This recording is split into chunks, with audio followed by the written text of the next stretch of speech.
face Abraham lórí ìṣòro Ábúráhámù. because they knew the chief problem of Ìyàwó Abraham. ẹ̀ ń kọ́. They asked him, where's your wife?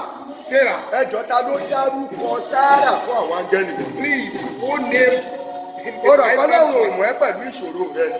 Don't you know that God knows with your problem? Ìfífúnni ni ò tí ì jẹ́ kó kọ bí ara sí ẹ. It's because of lack of giving that he did not allow Ó ní wà nínú àgọ́. They said that she's in the tent. Ó ní lọ sọ fún o. So I go and tell her, Ní ìwòyí àmọ́dún. by this time, Nírú ọjọ́ tó o fún mi ní nǹkan yìí. the time of life, and when Mi you ò give ní me, jẹ́ nǹkan èèyàn kí n má dá padà fún o. I won't eat somebody's thing, I will not return it. Màálùú kan ṣoṣo ni áńgẹ́lì yìí jẹ́ o. It was only one cow that the angel Odidi had, ọmọ náà fi fún Ábúráhámù but they padà. returned it back with a Ó lè fún ìránṣẹ́ Ọlọ́run lówó. You can give a Kọ́lá dẹ̀ lọ fi ṣẹ́gun fún ọmọ ẹ̀. and the Lord can use it to Ó lè gbé oúnjẹ fún ìránṣẹ́ Ọlọ́run. You can give a man of God Kọ́lá dẹ̀ fi yí ikú dànù lórí ayé and tiẹ̀. God can use it to remove death from Torí your life. pọ̀pọ̀lọpọ̀ mọ bọ́lá ṣe ń ṣiṣẹ́ ló máa ń jẹ́ kí ìfífúnni sún ẹlòmíì. Because God, a lot of people don't know how God operates. That's why a lot of people are tired of giving. Ó lè gbálẹ̀ fún Ọlọ́run nínú ṣọ́ọ̀ṣì. You can sweep for God in the church, Kọ́lá dẹ̀ lọ fi mú ìdíwọ́ àti ìdènà kúrò lórí ayé ẹ̀. and God can use it to remove a lot of things from your Ó life. lè dáwọ́ kànga fún Ọlọ́run. You can contribute to the well, Kọ́lá dẹ̀ fi mú àìsàn kúrò nínú ayé tàbí ọmọ ẹ̀. and God can use it to remove sickness and ailment Ó from your máa life. fi And dín nǹkan kan fún ẹ tó ò ní gbàgbé use láíláí. it to block and hinder any food. Sárà rò pé eré lásán ni. Sarah thought it was Pé a àìmọye joke, àwọn tá a ti ṣe lóore táàrí kókó. that there are a lot of people that we have done good that we Ẹ̀yin wá wá láti nìkan lẹ wá ń sọ̀rọ̀ ọmọ ẹ̀ tí ẹ sọ̀rọ̀ nǹkan míì. that you now came from nowhere and Ó began wá to jẹ́ talk mi about táìmù lẹ wá child. lọ ń sọ tí mi ò tiẹ̀ wá rí nǹkan ọmọ That obìnrin I've mi mọ́. not seen even the menopause have already occurred. Ní tí mo ti gbó tán. That I'm already old and stricken in age. Kò sọ mú gan láyà tá a fi fọ́mọ ní nǹkan mọ́. There is no more breast that I will Bàbá Ábúráhámù gbẹ́gbẹ́ ti di gẹ̀gẹ̀dẹ̀ kalẹ̀. that even the private part of Abraham, Father Abraham is Bàbá kò lè already fọ́ ń ṣọ̀gan mọ́. that there is no Bàbá ò more bá lo alo mọ́. Burúkutu, gbóná guy, monkey cage, ṣẹ́nu ẹ̀ bò. Gbogbo ohun tó wù kí bàbá lò kò lè ṣiṣẹ́ mọ́. no matter the herbal medicine for Táìmù ilẹ̀ wá ń ṣẹ̀wá ń sàmà àsọtẹ́lẹ̀ púpọ̀ ayérayé kan. that is Ló not bá fi ayérayé rẹ̀rìn lẹ́yìn tẹ́ǹtì. she was not laughing. Ó rẹ̀rìn yẹn tó pa àwọn áńgẹ́lì gbọ́. She laughed to the extent that the Àwọn yẹn bá wò pé angels kí ló dé tó ń rẹ́rìn. the angels faced her and questioned her why you laughing. Ẹ má bínú ẹ̀mí ò rẹ́rìn èmi ò mà dá sọ̀rọ̀ yín o. Please do not be annoyed. Please, I'm not. Yèbí torí pé mo ṣe ó dùn lẹ́nu yín lẹ fi ń sọ̀sọ́kùsọ. It's because I cooked very well Ṣé for torí you. pé ń ta sọ́kò máa bímọ ló sọ pé kò lè ṣe é ṣe Is mọ́? it because we said that you will give birth to a child? That's why you Ó laugh. ń kọ́ àṣòro fún Ọlọ́run. Is there anything too hard for God to Wá do? gbọ́ onímọ̀ àmọ́dún. Now, dear, the time of life, À ń bọ̀. we are coming. Ẹ wá wò ìgbà tó wá wá òun ò rí wọn mọ́ ṣùgbọ́n rìsọ́ọ̀tì ló mú wá fún un. But look at the mystery. When they came, she didn't see them, but she saw the result. Áńgẹ́lì yẹn ò wá mọ́. That angel did not come to Ṣùgbọ́n start rìsọ́ọ̀tì anything, ló wá wá fún un. but it was the result they assigned to her. Tá a bá wo Genesis 21. Genesis 21. Genesis chapter 21. Ó ní Olúwa sì bẹ̀ Sárà wò bí ó ti wí. Olúwa sì ṣe fún Sárà bí ó ti sọ. Sárà tí lóyún ó sì di ọmọ ọkùnrin kan fún Ábúráhámù ní òkúròlòkó rẹ̀ ní àkókò ìgbà tí Ọlọ́run dá fún un. Ábúráhámù sì pe orúkọ ọmọ náà tí a bí fún un ní Ísákì, ẹni tí Sárà bí fún un. Ẹ̀ka tó níbẹ̀. And the Lord visited Sarah as he has said, and the Lord did for Sarah as he has spoken. For Sarah considered bore Abraham a son in his old age, at the set time of which God had spoken to him. And Abraham called the name of his son who was born to him, whom Sarah bore to him, Isaac. Ábúráhámù sì tọ́ Ísákì ọmọ rẹ̀ ní ìlà. Nígbà tó sì di ọmọ ijọ́ mẹ́jọ, gẹ́gẹ́ bí Olúwa ti fi àṣẹ fún un. Ábúráhámù sì jẹ́ ẹni ọgọ́rùn-ún ọdún nígbà tí ó bí Ísákì ọmọ rẹ̀ fún un. Then Abraham circumcised his son Isaac when he was 8 days old, as God had commanded him. Now Abraham was all 100 years old when his son Isaac was born to him. Sárà sì wí pé Ọlọ́run pa mí lẹ́rìn. Gbogbo ènìyàn ni yóò sì gbọ́, yóò sì rẹ́rìn pẹ̀lú mi. Òun sì wí pé ta ni ìbáwí fún Ábúráhámù pé Sárà yóò fi ọmọ fún ọmú mu. Mo ṣáà bí ọmọ kan fún un ní ògbólógbòó rẹ̀. And Sarah said, God has made me laugh, and all who hear will laugh with me. She also said, who would have said to Abraham that Sarah would not kill him, who had born him a son in his old age.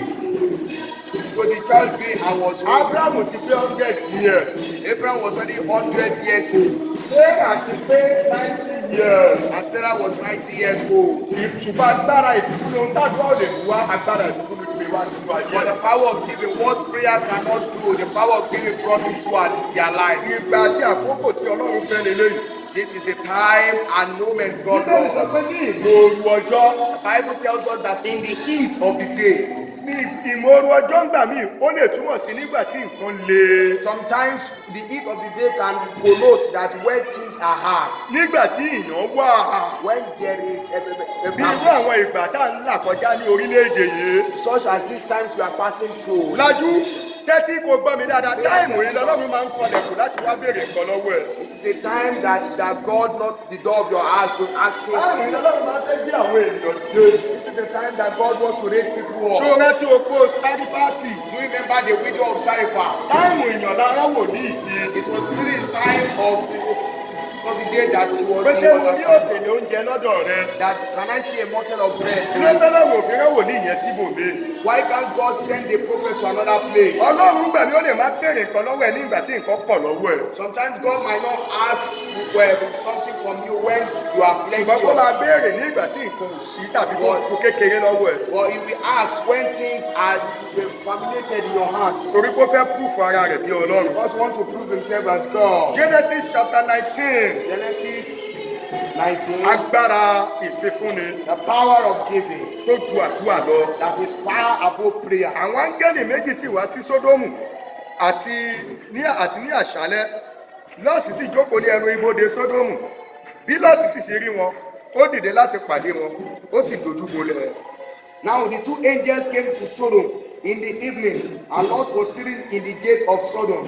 When Lot saw them, he rose to meet them, and he bowed himself with his face toward the Ó sì ground. wí pé kíyèsí nísinsìnyí, ẹ̀yin olúwa mi, èmi bẹ̀ yín, ẹ yà sí ilé ọmọ ọ̀dọ̀ yín, kí ẹ sì wọ̀, kí ẹ sì wẹ ẹsẹ̀ yín, kí ẹ sì dìde ní kùtùkùtù, kí ẹ sì máa bá ti yín lọ. Wọ́n sì wí pé rárá o, ṣùgbọ́n àwa ó jókòó ní ìgboro ní òru òní. And he said, Hear now, my lord, please turn into your servant's house and spend the night and wash your feet. Then you may rise early and go on your way. And they said, No, but we will spend the night in the open square. Ó sì rọ̀pọ̀ gidigidi, wọ́n sì yàtọ̀, wọ́n sì wọ inú ilé rẹ̀, ó sì ṣe àsè fún wọn, ó sì dín àkàrà aláìwú fún wọn, wọ́n sì jẹ ẹ́. But he insisted strongly, so they turned him to him and entered his house. Then they made a feast and baked unleavened bread and they ate. Àwọn tó ní rárá àwọn ò wọlé, wọ́n ti wọlé. Those who refused to enter with Lot in his house, they later consented to Wọ́n ti him. dáná oúnjẹ, wọ́n ti bẹ̀rẹ̀ sí jẹun báyìí. They cooked food for them and they started eating. Ọlọ́run á it. máa ṣe bẹ́ẹ̀ pé òun ò ní gba nǹkan lọ́wọ́ rẹ̀ ń gbà mí, ṣùgbọ́n ó fẹ́ gbà á kó lè gbé nǹkan lálé ọlọ́wọ́. Sometimes God might pretend as if he will not collect anything from you, but he wants to collect it so that he can use it to return with a A máa mighty kọjá hand. lẹ́nu ọ̀nà rẹ bẹ́ẹ̀ pé òun ní ya ọ̀dọ̀ rẹ. A fẹ́ wò bóyá o máa appreciate, bóyá o máa pé òun tó o bá lè pé ọ̀dọ̀ rẹ náà ló ń bọ̀, ó máa ya bẹ̀. Sometimes he might pass by your place as if he doesn't want to come to your place, but if you can call him and dine with him, he will give you what you Ṣùgbọ́n want. kí ìwọ ṣùgbọ́n kí wọn kí ó tó lùbúlẹ̀, àwọn ọkùnrin ará ìlú náà, àwọn ọkùnrin Sódómù, wọ́n sì yí ilé náà ká àti àgbà àti èwe gbogbo ènìyàn láti orígun mẹ́rẹ̀ẹ̀rin wá. Now, before they lay down, the men of the city, the men of Sodom, both old and young, all the people from every quarter, surrounded their house. Wọ́n sì wí pé Lọ́ọ̀tì, wọ́n sì bí i pé níbo ni àwọn ọkùnrin tí ó tọ̀ wá ní alẹ́ yìí wà? Mú wọn jáde fún wa wá kí àwa kí ó lè mọ̀ wọ́n. And they called to Lot and said to him, Where are the men who came to you tonight? Bring them out to us that we may know them carnally. Lọ́ọ̀tì sì jáde tọ̀ wọ́n lọ ní ẹnu ọ̀nà, ó sì ṣe ilẹ̀kùn lẹ́yìn rẹ̀, ó sì wí pé arákùnrin èmi ń bẹ̀ yín, ẹ má ṣe wu ìwà búburú bẹ́ẹ̀. And so Lot went out to them through the doorway, shut the door behind him, and said, Please, my brethren, do not do so wickedly. Kíyèsí nísinsìnyí, èmi ní ọmọ obìnrin méjì tí kò tí ì mọ ọkùnrin, èmi bẹ̀ yín, ẹ jẹ́ kí wọ́n mú wọn jáde tọ̀ yín wá, kí ẹ̀yin kí ó sì fi wọ́n ṣe bí ó ti tọ́ lójú yín. Ṣùgbọ́n àwọn ọkùnrin wọ̀nyí ṣáà ní ẹ̀yin kí ẹ̀yin kí ó má ṣe ṣe ní nǹkan kan. Nítorí náà ni wọ́n ṣàṣe wá sí abẹ́ òrùlé mi. See now, I have two daughters who have not known a man. Please let me bring them out to you, and you may do to them as you wish. Only do nothing to these men, since this is the reason they have come under the shadow of my roof. wọ́n fẹ́ bá ọkùnrin fẹ́ bá ọkùnrin sùn. A man wants to have carnal knowledge with a man. lọ́ọ̀tì wá ní ẹ má ṣe bẹ́ẹ̀, àlejò làwọn ẹni yìí. And Lord pleaded with them and said that lọ́ọ̀tì kò mọ̀ pé áńgẹ́lì ọlọ́run ni wọ́n. Lord was unaware that these men were angels. kò tiẹ̀ mọ̀ pé áńgẹ́lì onídàájọ́ iná ni wọ́n. They don't know. He didn't know he was unaware that they were angels of judgment of fire. ọlọ́run a máa wá bá ẹbí aláìlágbára. Sometimes God can come like a powerless pé person. ṣó lè gbèjà mi. Please, can you fight for me? àwọn ọ̀tá yìí ló ń lé mi bọ̀. Is this people that are pursuing me? ó fẹ́ wo ìtara rẹ sí i. He wants to see ó fẹ́ wo bó your ṣe láìkò ń sí. He wants to know how you nígbà tó bá wá ń ṣakitiyan bí èèyàn tó ń gbèjẹ ọlọ́run lọ́wọ́. when you are now trying with àwa God, dúró lọ ká máa wò ẹ́. you will now stand within a ring. tó bá rí pé àwọn ọ̀tá yẹn fẹ́ borí ẹ̀. When you now see that those enemies, àwa ni ọmọ sún sẹ́yìn mi ni olúwa. he will now place you behind him and say that ẹ̀yin ọ̀tá ẹ stand back. tẹríba. I'm the Lord. ẹ máa láì kú ẹsẹ̀ ẹni tẹ́ ẹ̀ ń bá jà. Begin to lick the dust of the feet of the person you are fighting. so ọlọ́run ni yín a ní mo fẹ́ wo ìhà ẹ̀ sí mi ni. So you are Lord. ẹ wà wá áńgẹ́lì oníná yìí o. Look at these fiery angels. àwọn áńgẹ́lì olóko iná. Those people with stones of àwọn fire. áńgẹ́lì tí ń jẹ odidi ìlú kan láàrin ìṣẹ́jú. Those angels that defile cities. ẹ wo bá ṣe wá bí àlejò. Look at how they came as wọ́n ń visitors. jẹun bí ènìyàn. They were eating like normal human beings. àwọn olórí burúkú ní gbogbo ìlú yẹn wọ́n kóra wọn jọ. The unfortunate ones, they àtọkùnrin gathered. àtọkùnrin àtọmọdé àtàgbà. Both the old and young, small torí bó and ṣe máa ń young. ṣe síra wọn nìyẹn. But that's what they do to themselves. láti Lord, a ti ń wẹ̀ látijọ́ yìí. we have been watching you torí bá a ta sí ẹ. because we have not been àwọn coming. àlejò kan wá sílé ẹ. There are some two visitors that came to you. mú wọn jáde wá. Come, bring them out. gbogbo wa pátá báyìí. All of us, as we are a fẹ́ praying, bá wọn sùn. we want to sleep with them. kí gbogbo èèyàn ń ké tukọ́ lọ́ fẹ́ béèyàn kan sùn. Like all the multitude of K2, Lord, want to sleep with one person. irú pálapàla wo leléyìí. And Lord said that what kind of God lọ́ọ̀tì is bá this? tilẹ̀kùn máwọn áńgẹ́lì sínú ilé bí àwọn áńgẹ́lì ń ṣe bí aláìlágbára. ló Lord, bá God jáde. shut the door behind them. ẹjọ́ èèyàn arákùnrin má ṣe bẹ́ẹ̀. And those angels were àlejò like, làwọn ẹni "Wow, yìí. please don't do like ẹ má jẹ́ this. ká ṣe bẹ́ẹ̀ sí Don't wọn. let them do like, don't let them torí ẹ̀ do lọ like fi wá this." sábẹ́ òrùn lé mi. That's why they came under my roof. ókè mo láwọn ọmọbìnrin méjì. But I have two daughters. wọn ò mọkùnrin. They don't màá know mú man. wọn jáde fún I yín. will bring them out. ẹ ṣe wọn bó ṣe wù. Please don't do anyhow you Ó want. pè mí. It pays me.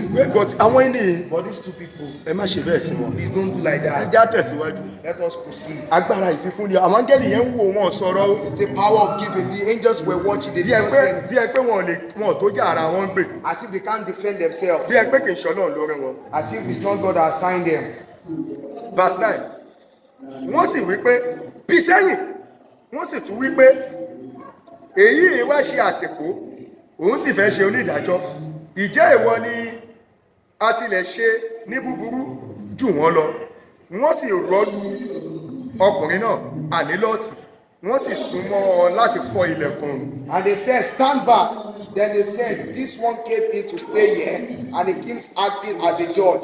Now we will deal worse with you than with them. So they pressed hard against the man Lot and came near to break down the door. ṣùgbọ́n àwọn ọkùnrin náà na ọwọ́ wọn wọ́n sì fa Lọ́ọ̀tì mọ́ ọ̀dọ̀ sínú ilé wọ́n sì ṣe ilẹ̀kùn.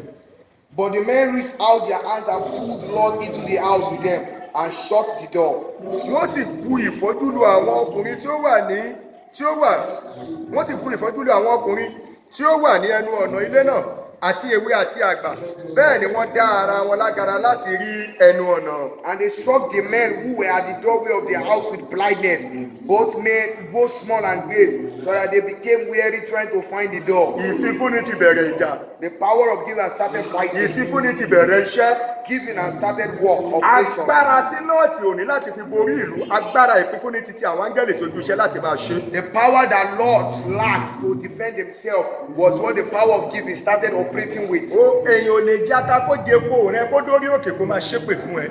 Somebody cannot eat your palm oil and your pepper and go on the mountain top and begin to curse you again. àwọn ọkùnrin náà sì wí fún Lọ́ọ̀tì pé ìwọ ní ẹnìkan ní ìyè pẹ̀lú àna rẹ ọkùnrin àti àwọn ọmọ rẹ ọkùnrin àti àwọn ọmọ rẹ obìnrin àti ohunkóhun tí ìwọ ní ní ìlú mú wọn jáde kúrò ní ìyè. Then the men said to Lord, have you anyone else here, son-in-law, your sons, your daughters, and whoever you have in the city? Take them out of this place. nítorí àwọ̀ oòrùn ibí yìí nítorí tí igbe wọn di púpọ̀ níwájú olúwa olúwa sì rán wa láti run. For we will destroy this place, because the outcry against them has grown great before the face of the Lord, and the Lord has sent us to destroy it. Lọ́ọ̀tì sì jáde ó sì sọ fún àwọn àna rẹ̀ ọkùnrin tí wọ́n ń gbé àwọn ọmọbìnrin ẹ̀ ní ìyàwó, ó sì wí pé ẹ dìde ẹ jáde kúrò níhìn nítorí tí olúwa yóò run ìlú yìí, ṣùgbọ́n ó dàbí ẹlẹ́tàn lójú àwọn àna rẹ̀. So Lot went out and spoke to his sons-in-law who had married his daughters and said, Get up, get out of this place, for the Lord will destroy this city. But to his sons-in-law he seemed to be joking. Nígbà tí ọ̀yẹ́ sì là, nígbà náà ni àwọn áńgẹ́lì náà lé Lọ́ọ̀tì ní eré wípé dídé mú aya rẹ àti àwọn ọmọbìnrin rẹ méjèèjì tí ó wà níhìn kí ìwọ kí ó má bàa run nínú ìyà ẹ̀ṣẹ̀ ìlú yìí. When the morning dawned, the angels urged Lot to hurry, saying, Arise, take your wife and your 2 daughters who are here, lest you be consumed in the punishment of the city. Nígbà tí ó sì ń lọ́ra, àwọn ọkùnrin náà sì náwó mú un ní ọwọ́ àti ọwọ́ aya rẹ̀ àti ọwọ́ obìnrin rẹ̀ méjèèjì. Olúwa ṣáà ti ṣàánú fún un, wọ́n sì mú un jáde, wọ́n sì fi sẹ́yìn odi ìlú náà. And while he lingered, the men took hold of his hand, his wife's hand, and the hands of his 2 daughters. The Lord be merciful to him, and they brought him out and set him outside the city. Agbára ìfífúnni ti bẹ̀rẹ̀ iṣẹ́ nìyẹn o. The power of giving is already in operation. Gbogbo ibi tí ò lè sáré agbára ìfífúnni ti bẹ̀rẹ̀ sí gbélére sísá. Where he could not run, the power of giving already accelerating. Ó sì ṣe nígbà tí wọ́n mú un jáde sẹ́yìn odi tán ni ó wí pé sá àsálà fún ẹ̀mí rẹ, má ṣe wo ẹ̀yìn rẹ, bẹ́ẹ̀ ni kí ìwọ kí ó má sì ṣe dúró ní gbogbo pẹ̀tẹ́lẹ̀, sá àsálà lọ sí orí òkè kí ìwọ kí ó sì má bàa ṣègbé. So it came to pass when they had brought them outside that he said, Escape for your life, do not look behind you, not stay anywhere in the plain, escape to the mountains, lest you be destroyed. Lọ́ọ̀tì sì wí fún un pé bẹ́ẹ̀ kọ́ olúwa mi, kíyèsí náà ọmọ ọ̀dọ̀ rẹ ti rí oore ọ̀fẹ́ gbà ní ojú rẹ, ìwọ sì ti gbé àánú rẹ ga,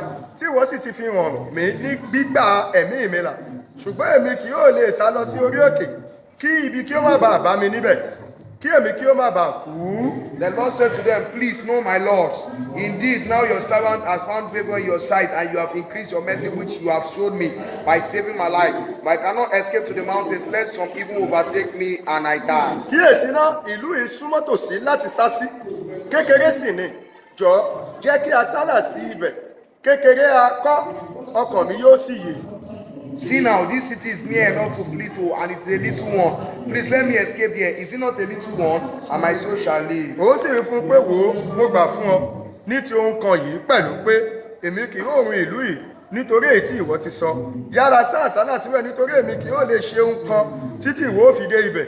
Nítorí náà ni ó ṣe pé orúkọ ìlú náà ní Suari. And he said to him, See, I have favored you concerning this thing also, in that I will not overthrow this city for which you have spoken. Hurry, escape here, for I cannot do anything until you arrive here. Therefore, the name of the city was called Zoar.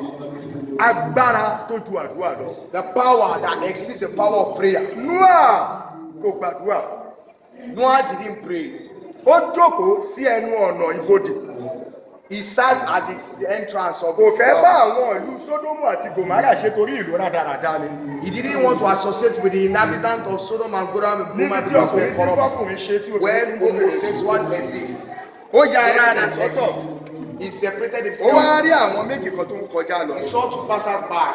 Ó ní àwọn eléyìí ò ń ṣàrá ìlú yìí.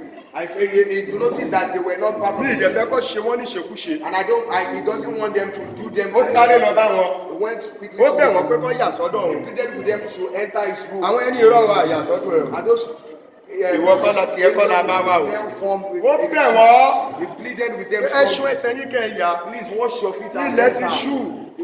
The night Àwọn fall. ẹ̀ yà síbẹ̀. And those one Ó consented. dín àkàrà aláìwò fún wọn. He fried the cake for Àwọn them. ẹ̀ jẹ wọ́n mu. They ate and drank. Báwọn yẹn ṣe fẹ́ fara lélẹ̀ kọ́ sùn. When they went there to sleep, Láì mọ̀ pé àwọn áńgẹ́lì onídàájọ́ tó fẹ́ wá dájọ́ ìlú yẹn ni. he didn't know that those were the angels of judgment that want to judge that city.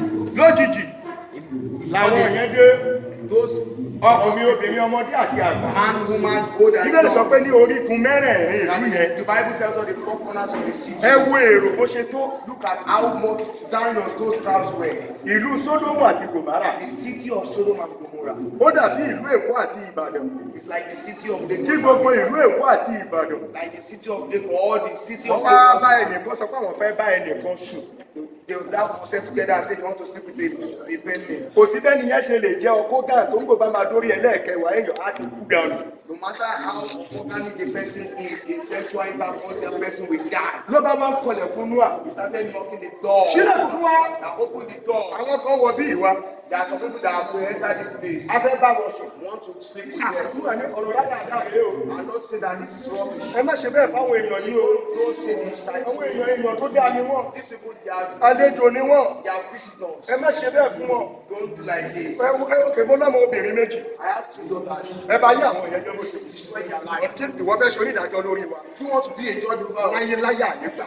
We will never accept. Ṣé bá tí kò gan ìwọ mọ̀ràn wá ṣe Maybe rí? you're also a stranger in this Wọ́n place. fẹ́ bá ṣe onídàájọ́. Now want to become a judge Ló over bá us. rán lọ́ọ̀tì dànù. They push Lord away Láti lè wọlé. so that they can enter. Làwọn áńgẹ́lì yẹn. Those judging Nítorí angels, agbára ìfifúnni. because of the power of Èyí tí giving Nóà ti ṣe sí èyí tí Lọ́ọ̀tì ti ṣe fún wọn. that Lord did to them. Pé ìjà yóò lè dájà. They said that the Lord can Àwọn tá a máa fight. jàjà yẹn lélẹ́yìí. We are the ones that will fight this. Òkúta iná dẹ̀ la máa fi yanjú And ìjà. use the stones of fire. Agbára rẹ ò ní lè yanjú ẹ̀. Power cannot Lọ́ bá save fa us. Lọ́ọ̀tì wọlé. And they drew Lord Lọ́ bá inside. tilẹ̀kùn. They shut the door behind them. Lọ́ bá jáde sáwọn ènìyàn. When they came out towards those Ìfọ́jú gbòòlà. the first thing was the slap of Ó kọ́kọ́ blindness. gba ojú gbogbo àwọn aráàlú yẹn. First of all, they removed their eyes Ìfọ́n from bá those ṣe people. They bàlàbàlàbàlà. were now doing things again. Lọ́ọ̀tì tó bá láwọn ẹbí ará àtọ́júlùmọ̀. You have daughter in Tètè lọ sọ fún wọn.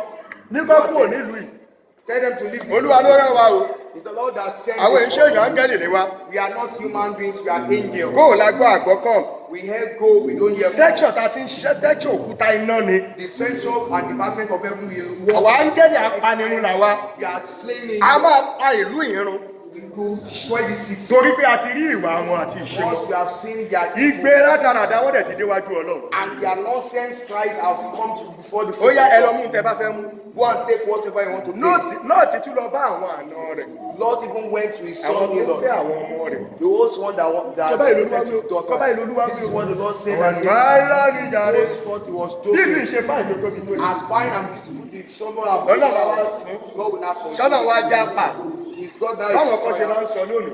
as God. Some people used to say Má sọ pé nowadays, Ọlọ́run ò lè fún iná pa ayé rẹ̀. God cannot destroy this world with fire. Tọ́lọ́run bá dé Lẹ́kì. If God arrives Tàbí tó dé Àjà. or Ajah Tàbí tó dé Màgódò. or he Tàbí tó dé Banana or Island. Banana Island Tàbí tó dé Padville. or he goes to Tàbí tó dé Padre Estate, Ìkòyí. or Ikoyi Torí Island àwọn ilé tó fáìn. and he sees Ọlọ́run náà ò ní fẹ́ lo náà nà. God will not also want to use Wàá fire. mọ ìdí tó fi ń pe Ọlọ́run ní inú àjò You nìrú. now know how God is called consuming fire. Lọ́ọ̀tì Lord, ibi tó ti ń ṣe díẹ̀ áńgẹ́lì yẹn fà á. when he was being sluggish, those angels dragged him Ẹ̀rìn jìnnà. that go afar. Torí òkúta náà máa bẹ̀rẹ̀ iṣẹ́. Because the stones of fire, brimstone begin to operate. Agbára ìfifúnni. Power of giving Ó ju agbára àdúrà lọ níbòmí. far exceeds the power of prayer. Níbi tí àdúrà ò lè ṣiṣẹ́ dé. When the power of prayer cannot Àwọn tí operate, àdúrà ò lè gbà jáde fún yàn. where prayer cannot remove. Mo ń sọ pé agbára ìfifúnni máa ń ṣe é. The power of giving, I tell you the truth, Wọ́n those fún more àwọn than olówó that. kan.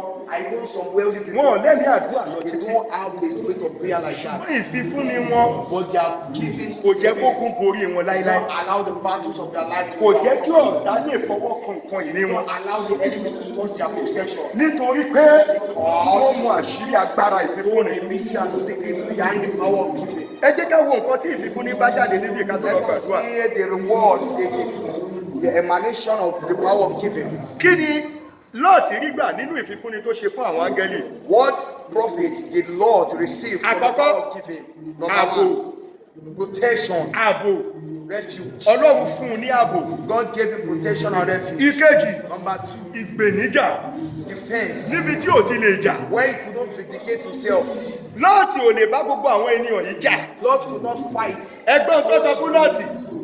hear ó what fẹ́ they sọ say. onídàájọ́ lórí wa. Who want to judge over us? wọ́n rọ dànù sẹ́nu lẹ̀kùn. They push them ṣùgbọ́n away. nítorí agbára ìfífúnni. But because of the power of giving, ẹ̀mí ìgbèníjà dìde. the spirit of defense came. àwọn áńgẹ́lì yẹn fà á sẹ́yìn. And those angels dragged him. wọ́n fún àwọn tó ń bàjà wọ́n fún wọn ní ìfọ́jú lẹ́sẹ̀kẹsẹ̀. They gave them slap, blindly slap. sórí tó o bá ní ẹ̀mí ìfífúnni. You have the spirit of giving. láti dá sí iṣẹ́ Olúwa láti ran àwọn èèyàn lọ́wọ́. To go to the work of God to help people. ó lè mú kí ìpàdé àwọn àjẹ́ túká lórí ayé They ẹ̀. can allow the meetings of witchcraft to scatter ọlọ́run over lè lọ your lo life. ohun tó o ṣe fún ẹni yẹn kó dẹ̀ lọ yí ẹbọ tí wọ́n gbé nítorí ẹ̀ kó lọ yí dànù. The Lord can use what you have given to that person as a goodness to destroy ẹ wo sacrifices. ìfífúnni ọjọ́ kan tí náà ti ṣe. Look at one day giving that's law. ti kẹta Number 3, ìgbàlà ìdílé. the salvation of his ọlọ́run household. fún ní ìgbàlà The ìdílé. Lord gave unto him the salvation of his household. ó yẹ kí áńgẹ́lì yẹn run òun àti ìdílé ẹ̀pọ̀ máwọn sódómù àti gòmárà. The judging Lord angels were supposed to destroy him and his household together with those ṣùgbọ́n cities. nítorí ìfífúnni tó ṣe. But because of the power of giving, that áńgẹ́lì yẹn tú àṣírí fún pé àwa run ibí yìí ni. and the Lord, the angels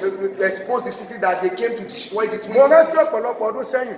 I remember years back, arákùnrin wa kan alàgbà ní church. there was a certain brethren of láwọn ours that was ibi àwọn ibi tí an àwọn elder ìjọ in tá the ti ta lọ kékeré. one of our church. bó ṣe lọ sórí òkè yẹn lọ́dún náà lọ́hùn. When he went to a certain mountain that year, ó wá fẹ́ wá break. he wanted àwọn to ọkùnrin pray. nìkan ló ń lórí òkè yẹn. It was only so bó ṣe wá men sísàlẹ̀ pé kò wá that break. comes to the mountain. When he ó came jẹun down, lọ́wọ́. he was eating. ẹnìkan wá fa afọ́jú kan wọlé sí ibi tó ti ń jẹun yẹn. Somebody now dragged a blind man towards where he was eating. ó wá kíyèsí pé afọ́jú yẹn ra àmàlà méjì àbí mẹ́rin ó ra ẹran ẹyọ kan. He now noticed that the blind man bought amala and a wetu with 1 minute. òun dẹ̀ lówó lọ́wọ́ díẹ̀. And he had little ó change. wá in his sọ fún hand. ìyá tó ń ta jẹ. He now told the pé woman ẹjọ ẹ said, bá mi fún wọn ní iye ẹran tó bá fẹ́. that please help me to give this blind man the amount, any amount of meat he wants. bàbá ṣé ẹ fẹ́ ẹ̀bà sí ẹjẹ́ kó fún yín lẹ́bà sí. He now questioned the blind man, please father, do you want a ìyẹn wá ní ìyẹn wá dúpẹ́ lọ́wọ́ wọn. Said that the blind man thanked him. bó o ṣe jẹun tán After eating, ẹni yẹn náà ti jẹun tán. the blind man ìjẹ́ kó o máa lọ. when he will go, afọ́jú ẹ bá kò gbé kó padà. the blind man told him to come back. bó ṣe padà. When he came ó back, ní wọ́n wẹ̀ wá. now bring your hand. ó ní bó ṣe di òun mú báyìí. When he held his hand, gbogbo sórí ayé o. all the stories of his life, gbogbo ìfún ayé o. all the history of gbogbo ibi tó tún ti wọnú ayé o. went back to proceeded into his gbogbo ibi tó life. ti fi orí kó jàǹkárì ogun. When he used his head to encounter battle, àti bí ọjọ́ ọ̀la ń ṣe máa rí. how his future ó ní was. gbogbo ẹ̀ ló tún jáde. That's all the. ó lóun ò mọ̀ pé kò ní ọlọ́run òun ò mọ̀ pé ìránṣẹ́ ọlọ́run. He didn't know that that blind man was a blind prophet of ó lóun God. tọrọ pé bóyá afọ́jú kan tó mú wá sórí òkè tó wà á mú wá jẹun ni. He thought that it was a certain blind man that they brought to the mountain to come and eat. ẹ wo tí agbára ìfífúnni ṣe. That what the power of giving did. agbára ìfífúnni. Power of giving. tó o bá háwọ́ òun tilẹ̀kùn mú ara rẹ You are bàjẹ́. stingy, you are shutting the door. torí o mọ́mọ́ tó máa ṣe lóore tó máa padà rántí rẹ You lọ́jọ́ ọ̀la. don't know the person that you will bless or do good. à ń pariwo agbára àjíǹde agbára àjíǹde. You are talking about the power of resurrection. jésù fi ọmọ bíbí rẹ̀ kan ṣoṣo fúnni ni o. God gave us his only begotten ìfífúnni son. tí jésù ṣe òun ló bí àjíǹde tá a wà yìí. It was the blessing, the kò bá má giving sí that God àjíǹde gave. rárá. There's not, there will not have been bí ò bá anything. dẹ̀ sí àjíǹde asán ni ìgbàgbọ́ wa. And if there's nothing like resurrection, our faith is kí ni in vain. ìfífúnni mú wá fún lọ́ọ̀tì. What did this power of ó giving fún ní give orí him? ọ̀fẹ́. He gave him grace. ó ní ìwọ ti fún mi ní orí So ọ̀fẹ́. that you have given me grace. ohun tó ń pè ní orí ọ̀fẹ́ ni ohun tí èèyàn ò ṣiṣẹ́ fún. What is called grace is what somebody didn't work a for. yọ̀ǹda fún ènìyàn. That has been freely given. mo rántí lẹ́yìn láìpẹ́ yìí. I remember recently, mo wà nínú ọ́fíìsì. I was in my office. ebi ń pa mí. I was hungry. nǹkan pọ̀ lọ́wọ́ mi. I had more. ooru mú mi. I was there. mo ti lóúnjẹ díẹ̀ fi sínú. Just had a little food. ẹnìkan wá wá kí mi. Somebody came to greet me. ó wá ní ṣé mo ṣe wà ní church. I said that ìgbà wo ni máa kún church. when will I leave the mo ní church? bóyá títí aago mọ́kànlá méjìlá. And I mentioned the time. orí títí wà ló máa wà. He said that the one week you arrived to ó church. lọ. And he went. gbogbo ọkàn mi ní pé mo gbẹ́jọ́ mi dé ló fẹ́ gbé wá. All my mind was that he wanted to come and ìgbà tó padà meet dé. me. When he ó will bá come mi níbi tí mo tù. he met me where I was sleeping. bí òyà ló bá ń lọ kiri ọ̀hún sí mi. After some time, he stretched what that thing to mo rò pé me. ìwé àdúrà ló fẹ́ kí bóun fi gbàdúrà. I thought it's a prayer booklet. nígbà tí máa gbà á when I will collect it, lódi 1,000 it was 1,000. ó ní dáadé ẹ má bínú ẹgbà ìdí tí mo fi ní kẹ́ dúró ní ohun tí mo fẹ́ fún yín nù. That's it, Daddy, please don't be annoyed. This is the reason why I say lẹ́yìn should. bàtà sọ̀rọ̀ díẹ̀ After kó tó máa lọ before you went, ó ní dáadé ẹjọ́ náà please don't be mo annoyed. fẹ́ ràn yín sí ọlọ́run I want to send it to you. mo ní mọ̀ nǹkan ó ní ẹ bá béèrè lọ́wọ́ ọlọ́run Send it to us, God. kí ni mo ṣe fún ọlọ́run What did I do to God? tí gbogbo nǹkan fi rí báyìí fún mi. Things are like this for me. ní kò sí wà. And I say no problem. bó ṣe lọ When he kò went, tiẹ̀ tí ì lọ ó wá jókòó ní ìlú èyí he was praying there. mo ṣe fẹ́ sùn When I wanted to sleep, mo kàn gbóhùn yẹn pé ó ti fún ẹ lówó that you have given me money. máa béèrè ohun tó ṣe fọ́lọ́run. Ask him. lẹ́sẹ̀ ní òòlò ìṣẹ́jú kan He didn't exceed a nígbà minute. tọ́lọ́run ti ń dúró yìí Like I said, God was ready. olúwa ń tọ́ kí ló ṣe And I questioned God, Lord, olúwa ní èmi kọ́ ò it's not me. Oh. wo àgádá àgùntàn táyé lò lórí ẹ̀ Look at the padlock the enemy used against wo him. ìbò tí ayé fi parí iṣẹ́ ẹ̀. Look at the bottle of darkness, the sepulchral bottle that he was using against him. Abákàrọ̀ yẹn lọ. And then the revelation was taken away. wọ́n á lọ rò bóyá ó ti lọ mo rí pé kò jọ fún bàbá. When I stretched my head to see whether he has gone, I saw that he olúwa had ní wọ́n ń lo àgádá àgùntàn lórí ẹ̀. and I told him that the Lord said olúwa that ní wọ́n ń lo ìbò lórí ayé they are ẹ̀. using even bottle and tètè bẹ̀rẹ̀ sí lọ́wọ́ àdúrà. against olùkọ́ ṣe wà our ní faith. sọ̀fọ̀ náà yìí. That is what agbára ìfifúnni. the power of giving.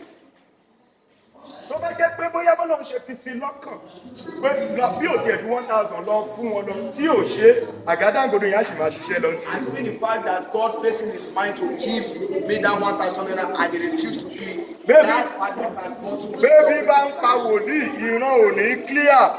When the prophet of God is hungry, the revelation will not be clear. ìran ò ní ṣe kí ni o. Vision won't be clear. tálẹ́ni débi ń pa gan-an tó rọrùn sùn yìí ẹ nawọ́ sókè débi ń pààyàn gan tó dẹ̀ rọrùn sùn tó máa ń ṣẹlẹ̀ débi ebi gidi ni o A strong hunger.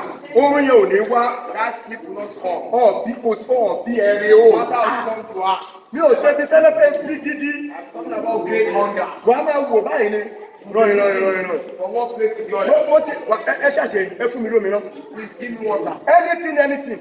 ẹ ṣàṣe fi kọ̀kọ́ sínú náà. Just let me place something in my stomach. àánú ńlá Great mercy.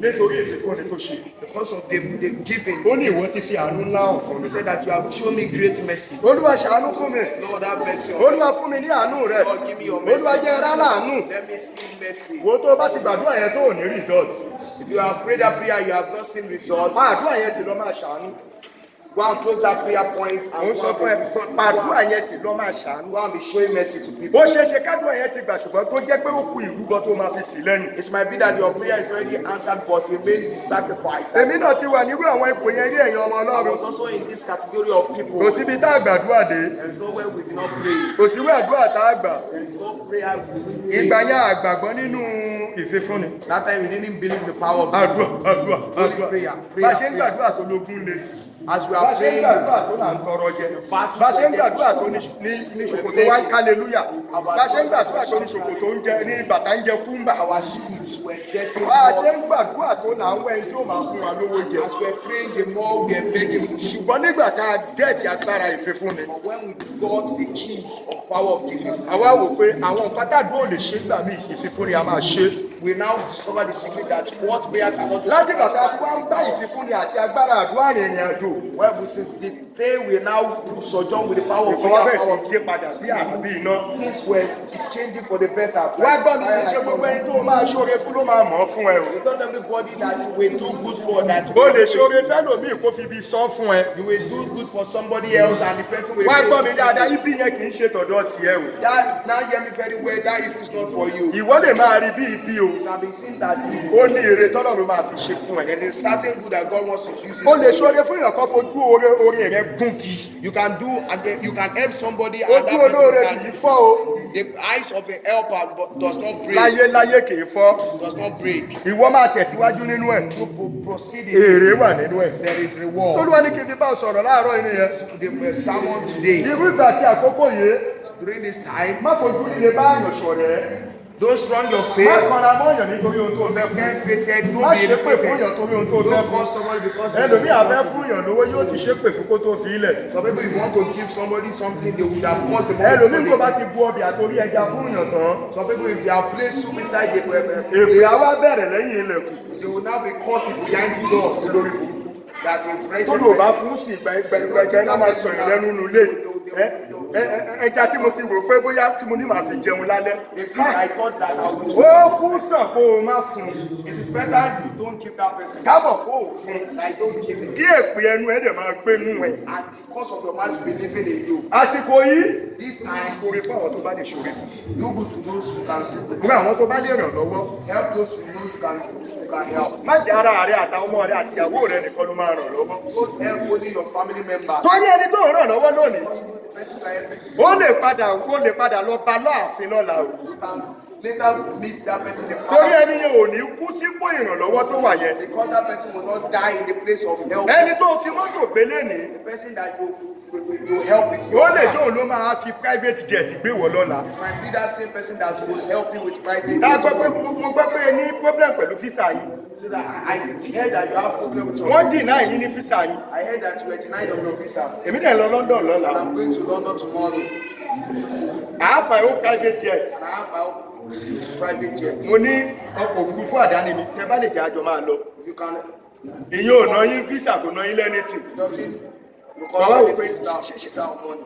ẹ serious lórí ohun tẹ́ ẹ sọ yìí. And you'll be thinking, you'll be surprised. Are you serious? Mo ní with what you're private saying? jet náà. I have private jet. Ókè ọkọ mi lónìí màá sọ fọ́kọ mi Okay, pé my husband that owns it, I'll tell you. ìwọ lè ti gbàgbé oore tó ṣe fún. You might have forgotten the goodness. Oore gàrí tó o kù fún. The Oore búrẹ́dì àtẹ̀wà tó o fún. help of bread. Oore aṣọ tó o kó fún. The clothes you gave to me. Oore jọ̀lọ́ọ̀fù tó o fún. The jollof rice you Oore gave to sẹ̀mó gbígbóná àti ẹja kíká tó o fún. me. And the ground Oore 500 1000 tó o rún mọ lọ́wọ́. there's no 500. Oore mínírààsì ìgò ọ̀rọ̀bọ̀ tó o fún. Oore kírẹ́dìtì tó o sẹ́ǹdì sí. Credit help. Oore bó o ṣe gbé nínú márúwá tàbí nínú mọ́tò. How can help you? Oore bó o ṣe sanwó mọ́tò tàbí márúwá ẹ̀. Paid for a still fare. Oore bó ṣe pé ẹ má bínú ọjọ́ àjíǹde ẹ bá mi gbà ẹ bá mi má lè jí ẹ. How you said this today is resurrection day, please just help Wàá máa sọ pé kí ni orí wo ni mo ṣe fún tó fi ń ṣe ìwúrọ̀ báyìí. me. Remembering that. Yorùbá sọ pé ẹni tó ṣu ló gbàgbé ẹni tó kú òde Yoruba gbàgbé. adage says that the person that excreted will forget, but the person that packed the excreta will not forget. Ẹ jẹ́ pa ilé ẹ̀rí kọ̀ọ̀kan. Let me make you laugh. Nígbà tá a wà ní lẹ́sìn When we were lesson, lẹ́sìn jẹ́rọ̀sìn oṣù wà ní mo wà. I was like this boy. Ọmọ kan wá yàgbẹ́. There was a certain child that excreted. Èmi lọ́wọ́ sọ pé kí n lọ bá kó. So I was the person that the boy that said he should pack the excreta. Torí òun kéré sí mi nígbà yẹn. He was smaller in age to me. So èmi mo wá bá ṣe lọ́pọ̀lọpọ̀ ọdún sẹ́yìn ni o. That year, I was the one that helped him to pack his excreta. Lẹ́yìn ọ̀pọ̀lọpọ̀ ọdún àwájọ wà ní primary. After some years, we were also in the same class, primary class. Ìgbà tá a dé bóyá primary 5 rẹ̀ àbí primary 6. When it was primary 5 or primary 6. Mo wá rántí ojú yẹn. And I remember his face. Mo ní ìwọ ni Michael. That are you Torí Michael? Michael ló ń jó níbẹ̀ ni. Because he was getting my. Mo ní o lọ sí jẹ́lí ó sinmi nursery and primary school. That you went Àìlọ́ to. nursery school ní ìkíní wa oníbẹ̀ níbẹ̀. Let the house be in this nursery and primary school. Oníbẹ̀wò mo ṣe mọ̀ mí sọ̀rọ̀. And he questioned you, how did I know him? Lọ́jọ́ kan One day, ó wá gbóúnjẹ wá he now brought food. kò wá fún mi jẹ. He didn't give me. Michael fún mi lóúnjẹ. And I told him, Michael, give me food. Ó ní láéláé He kò said, lè tó mi. never. He wouldn't okay. Lóúnjẹ àsáró elépo He was eating ló ń dájẹ́ ní òfin palm porridge. bí ò sọ̀rọ̀. I didn't speak. Ló bá tún lọ sọ́dọ̀ yẹ ẹlẹ́pà When he went to the groundnut seller, ló tún lọ ra ẹ̀pà. went down buy groundnut. Michael fún mi lápá olóhùn Michael gave me groundnut. He said, he will not give. mo wá gbẹjọ́. And I sat him down. Mo ní ìwà aláìmoore ni ẹ́. You were your e-grade. Ìwọ tó yàgbẹ́ ń kékeré. You that you excreted. Tó ẹ́ pè mí mo kó bẹ́ẹ̀. They are the one that packed your excreta. Mo ní o ti gbàgbé àṣọ. So you are forgotten. Bó o bá gbàgbé mi ò gbàgbé o. If you are forgotten, I didn't Kò kọ́kọ́ forget. dá mi lónìí gbogbo ọjọ́ yẹn. That day you didn't Gbogbo forget. ìgbà tí o bá ti fún mi ní nǹkan, All those times you did not. màá máa nà ní ọ̀rọ̀ yẹn lórí. I would have been beating with those words. títí tó fi dọ̀rẹ́ mi ní àpàpàǹdodo. Not until he became my friend. débi pé tó bá ti gbóúnjẹ wá báyìí That whenever he brings n food, bá ti dọ́dọ̀ ẹ̀ when I come to his place, Michael fún mi lóúnjẹ Michael give me food. yóò ti ṣíbí bọ̀ áàbù fún mi He will màá put ní his food tún fún mi and ṣíbí kan sí kí n máa give me lọ another spoon. kò fẹ́ gbọ́ sítórì yẹn mọ́ He doesn't want to hear that story again. títí tàbí kan parí secondary In school order to finish the second àjọ rẹ̀ kò fẹ́ gbọ́ sítórì yẹn mọ́. he doesn't want to hear that story. mi ìtẹ̀ wá sọ sóyè yẹn fún wọn tí ó bá ti lọ ra àgbà pé Michael I didn't get telling that story again. bá ti náwó báyìí I'll just say, Michael, àyà tètè kù tèmi fún mi àyà máa bá tiẹ̀ lọ you just give me my own torí kò portion fẹ́ gbọ́ ìtàn burúkú ayérayé yẹn mọ́. because he doesn't want to hear that bad story. gbọ́ mi dáadáa Hear me very well. oore kì í gbé Goodness oore never kì í fails. kú Goodness never will die. tó o bá ṣoore lẹ́yìn àná ó máa fọhùn lónìí Do good yesterday, it will speak to tó o you. bá ṣoore lẹ́nìí ó máa fọhùn lọ́la If you do good today, gbogbo àwọn tó ń ṣoore fún yẹn those you are helping, ọlọ́run lè mú kó lọ kó àjọ ẹ̀ lọ́dọ̀ ẹnìkan lọ́nà jíjìn God can réréréréréré make you to receive the reward from a far place. tí wọ́n bá ti gbàgbé And you yourself will forget. èrè ọmọ bíbí kan tí ọlọ́run fi ilẹ̀ òun ni èmi àti ẹ̀yin. Is the reward of the son that God gave to us that we are eating the benefit. ká lọ́dọ̀ọ́mù bá di ọmọ ẹ̀ mú ni As many God was stingy with his only èmi begotten àti son. ẹ̀yin kò sí ní ta máa wá dọ́dọ̀ ọlọ́run There is nothing we will find in torí kò God's sí place. ìdílé tí olóríṣà tó ń bọ̀ Because there is no household here that does gbogbo wa not la have máa this wà kind of nídìí thing. ìdí òrìṣà wa Every one of us will be serving. ọlọ́run á dọ̀mú ẹ̀ mú àwa náà dó òrìṣà mú God will hold his own child and he will also ṣùgbọ́n hold our òun own ló legs. kọ́kọ́ ṣe ìfifúnni But it was the first person to do goodness. ìfifúnni yẹn ló fa èmi àtẹ̀yìn dọ́dọ̀ ọlọ́run And it was that same good that God did to us. dárí ọkọ̀ rẹ bá níbi tó wà Bow your head. fún mi ní oore ọ̀fẹ́ God give me the grace. láti máa ṣe àánú fún àwọn ènìyàn bóyá máa bá ọlọ́run Help sọ those that I need. fún mi lórí ọ̀fẹ́ God give me the grace. máa bá ọlọ́run sọ God give me the grace. má sọ pé èmi kú ti ní o tún lè le jù bẹ́ẹ̀ lọ Don't say that you already have the spirit, you can have more than fún that. mi ní oore ọ̀fẹ́ God give me the grace láti lawọ́ to be sí open ọmọdé àgbà ọkùnrin obìnrin to be free handed. àwọn èèyàn lè máa pè é lápá kọ́ máa pè é lónìnàkúnà yé You can lọ́lọ́pàá be saying that, you're a wasteful spender, you are this, you are that, you are lying. bí wọ́n ṣe pe ọlọ́run lápá náà nìyẹn That is the same name they gave to God. pé báwo ló ṣe máa lọ́mọ kan tó dẹ̀ máa yọ̀ǹda pé kọ́ lọ pa lórí That's àwọn how will you have a only begotten son and you will release the son to be killed? èrè rẹ̀ àti ayọ̀ rẹ̀ kò tán títí dòní olónìí His joy and his reward is not yet finished. máa bá ọlọ́run sọ̀rọ̀ fún mi lórí ọ̀fẹ́ Speak to God. Lord, give me the grace. fún mi lórí ọ̀fẹ́ Lord,